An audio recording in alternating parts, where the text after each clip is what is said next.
സംരക്ഷണ ഭിത്തി നിർമ്മിക്കണമെന്ന നാട്ടുകാരുടെ ആവശ്യത്തിന് അധികൃതർ മുഖം തിരിച്ചതോടെ മലപ്പുറം മടയൂർ കരേക്കാട് വേഗപാത ദുരന്തപാതയാകുന്നു. 2 ബൈക്കുകൾ കൂട്ടിയിടിച്ച് വ്യാഴാഴ്ചയും ഇവിടെ അപകടമുണ്ടായി. അസം സ്വദേശി ഉൾപ്പെടെ അപകടത്തിൽ 2 പേർക്കാണ് പരിക്കേറ്റത്. സമീപത്തുള്ള കോറിക്ക് സംരക്ഷണ ഭിത്തി നിർമ്മിക്കണമെന്നാണ് നാട്ടുകാർ ആവശ്യപ്പെടുന്നത്.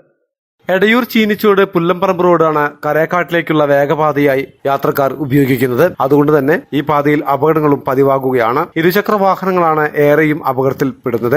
വ്യാഴാഴ്ച കരേക്കാട് ഭാഗത്തുനിന്നും എതിർഭാഗത്തുനിന്നും വരികയായിരുന്ന ബൈക്കുകൾ കൂട്ടിയിടിച്ച് അസം സ്വദേശി ഉൾപ്പെടെ 2 പേർക്ക് അപകടത്തിൽ പരിക്കേറ്റിരുന്നു. ബൈക്കിലുണ്ടായിരുന്ന 8 വയസ്സുകാരൻ പരിക്കേൽക്കാതെ അത്ഭുതകരമായി രക്ഷപ്പെടുകയും ചെയ്തു. പരിക്കേറ്റവരെ നാട്ടുകാർ ചേർന്നാണ് വളാഞ്ചേരിയിലെ സ്വകാര്യ ആശുപത്രിയിൽ എത്തിച്ചത്. തുടർന്ന് വിദഗ്ധ ചികിത്സയ്ക്കായി ഇവരെ കോട്ടക്കലിലേക്ക് മാറ്റിയിരിക്കുകയാണ്. അപകടങ്ങൾ പതിവായിട്ടും അധികൃതരുടെ ഭാഗത്തുനിന്നും യാതൊരു നടപടിയും ഉണ്ടാകുന്നില്ലെന്നാണ് നാട്ടുകാരുടെ ആരോപണം. ഇത് ചീനിച്ചോടുന്ന് കരേക്കാടേക്കുള്ള ഒരു എളുപ്പ റോഡാണ്, നല്ല റോഡാണ്. അതുകൊണ്ട് എപ്പോഴും നല്ല ട്രാഫിക്കാണ് ഈ റോഡിന്.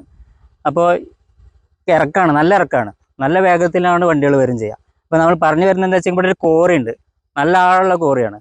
ഈ ആക്സിഡൻ്റ് ഈ ബൈക്ക് നോക്കുങ്ങൾ ഇതിപ്പോൾ അങ്ങോട്ട് മറിഞ്ഞു വീണത് ഇങ്ങോട്ടാ മറിഞ്ഞു വീട്ടിൽ വെച്ചെങ്കിൽ കോറിയിലേക്കാണ് വീഴുക. ആ വെള്ളത്തിൽ വീണ ഒരാൾ ഇവിടെ രക്ഷിക്കാണ്ടാവില്ല ഈ നേരത്തൊന്നും. അപ്പോൾ ഈ ഒരു സംഭവങ്ങൾ ക്യാമറയിൽ പകർത്തുക, അധികാരികളുടെ ശ്രദ്ധയിൽപ്പെടുത്തണം. വെച്ചെങ്കിൽ അപകടം വന്നു കഴിഞ്ഞാൽ രക്ഷിക്കാനും കൂടി പറ്റില്ല, നല്ല ആളുള്ള കോറിയാണ്. ഈ പ്രദേശത്തെ റോഡരികിൽ വലിയ കോറിയാണ് പ്രവർത്തിക്കുന്നത്. ഈ കോറിക്ക് സംരക്ഷണ ഭിത്തി നിർമ്മിക്കണമെന്ന് നാട്ടുകാർ നിരവധി തവണയായി ആവശ്യപ്പെടുന്നു. എന്നാൽ മുഖം തിരിക്കുന്ന സമീപനമാണ് അധികൃതരുടെ ഭാഗത്തുനിന്നും ഉണ്ടായിരിക്കുന്നത്. വലിയൊരു ദുരന്തം ഉണ്ടാകുന്നതിന് മുമ്പ് സുരക്ഷാ നടപടികൾ പൂർത്തിയാക്കണമെന്നാണ് നാട്ടുകാരുടെ ആവശ്യം. വണ്ടികൾ അത്രയും സ്പീഡിൽ വരുന്നതും പിന്നെ ശ്രദ്ധിക്കാതൊക്കെ വരുന്ന ഒരു ഏരിയയാണ്. പിന്നെ ഈ റോഡ് സൈഡിൽ ഈ പൊന്തും കാര്യങ്ങളൊക്കെ കണ്ടില്ല നിങ്ങൾ. അപ്പോൾ വണ്ടി പാസ് ചെയ്യുന്നതും വരുന്നതൊന്നും കാണാൻ കഴിയില്ല. അങ്ങനത്തെ ഒരു മേഖലയും കൂടിയാണ്.